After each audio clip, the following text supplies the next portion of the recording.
niliona watu wengine wakiongea wakisema ati in case tukienda negotiation na broad base, sisi tuko broad base, lakini kuna viti mbili hatuwezi ongelea kwa coalition, President William Ruto na Professor Kithure Kindiki. I want to tell them waombe zile viti vingine mpaka ya mzee ametaa.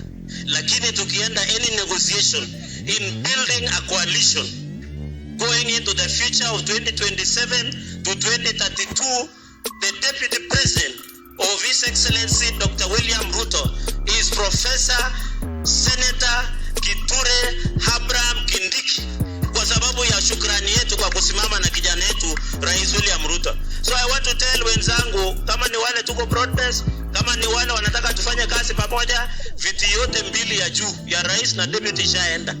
So jipange, labda waombe ile ya kanisa ama sijui ya gani, but they should watafute ingine, kwa sababu hii yako ni assured. Sisi namna hiyo anole nini jiji makarara jiji. So your excellency, relax. Hawa watu wa Nandi, nimesikia mtu akisema sisi tuko na shukrani, na ikifika wakati tutatoa shukrani yetu kwa kisha 2032 wewe ndio rais wa taifa letu la Kenya, na asante kwa kusimama na His Excellency the President. Cheraegei drops a bombshell. Both President and Deputy President seat are not up for negotiations when it comes to the broad-based government. This is after ODM celebrated its 20-year anniversary, with William Ruto attending as one of the founder members. Welcome back to our channel.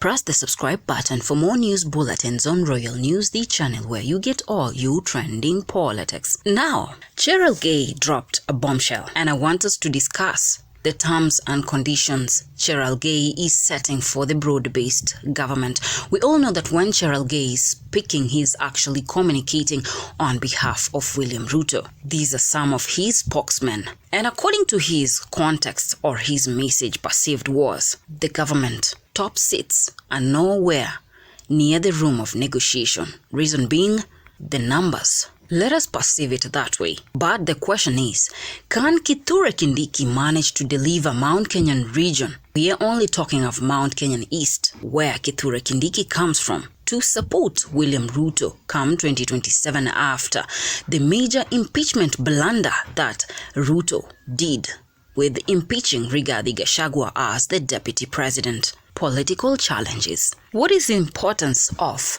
the deputy president actually? Because when we come to alliances, the deputy always never has any say. We have seen the broad-based government. It was Raila who was actually acting as the deputy, and the deputy was down, nowhere near second in command. History repeats itself.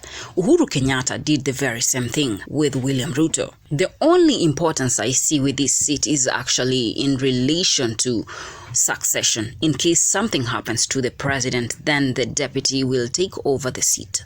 Now, speculations have been going around that ODM wants the deputy seat in order to negotiate the broad-based alliance. Definitely ODM has the numbers. And between ODM and Kithure Kindiki, who will bring it on the table? Because we all know that Mount Kenya is almost gone right now, in control of none other than Rigathi Gachagua. So the question is, do you think Kithure Kindiki can actually deliver Mount Kenyan region to William Ruto in terms of his re-election? If so, how significant is he going to play that role in order to avoid being in jeopardy? Because if he can't deliver, what are the consequences? Well, in politics, it's the game of interests and benefits, and the numbers rule it all. Whoever has the numbers definitely gets the benefits. So, will Kindiki manage to deliver with all the rejection he is facing currently? UDA lost its stand in the mountain. Remember, it's Mount Kenya that placed Ruto in his seat as president. But right now, they want nothing to do with him. So, where does this leave Kindiki? Total jeopardy, I can say.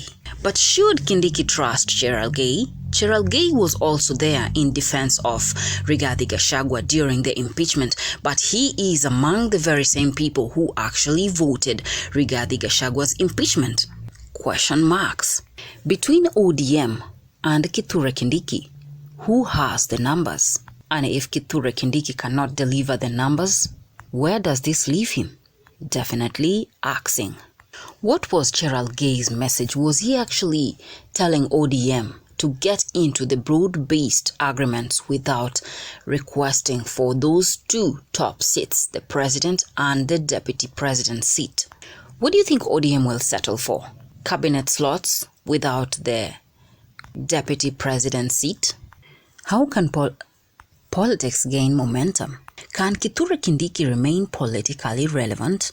In what ways can he make himself remain politically relevant in the government of William Ruto? And is ODM being used by William Ruto as a bridge for his re-election come 2027? Beyond 2027, will Ruto still be needing ODM? Is Ruto assured of the Nyanza support and the whole of broad-based government in it after the drama that took place in Mombasa during the 20th anniversary? Definitely, he is uncertain and needs to reshuffle his cards. We are still not certain where ODM is actually pledging its stand. Is it 50-50? Are they in or out? Politics, the games of interests and numbers, and whoever has the numbers definitely has a win and a better say. Do you think Kithure Kindiki can deliver Mount Kenyan region to William Ruto on a silver platter for his re-election? Between Kindiki and ODM, who has the numbers? With the ongoing wars in ODM, is Ruto assured of the broad-based alliance? If so, will he honor the request by Oburu Odinga, deputy president seat, or nothing?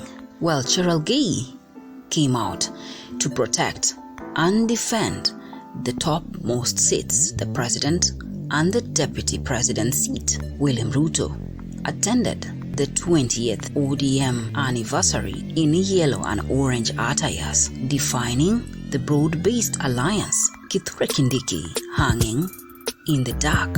If you were Kithure Kindiki, what would you do to remain politically relevant in the government? What are your conclusions? Will Ruto take Kithure Kindiki as a runmate come 2027? Can he deliver Mount Kenyan region to William Ruto? And between Kithure Kindiki and ODM, who has the numbers? Interesting politics, the games of interests and benefits with whoever brings in the numbers. Well, what say have you guys? Leave me your views on the comment section. Subscribe to Royal News, the channel where you get all your trending politics. In case it's your first time to listen into Royal News, press the subscribe button and ring your notification bell so that you can be first to receive the news once we upload them. Until then, JD Ishmaels.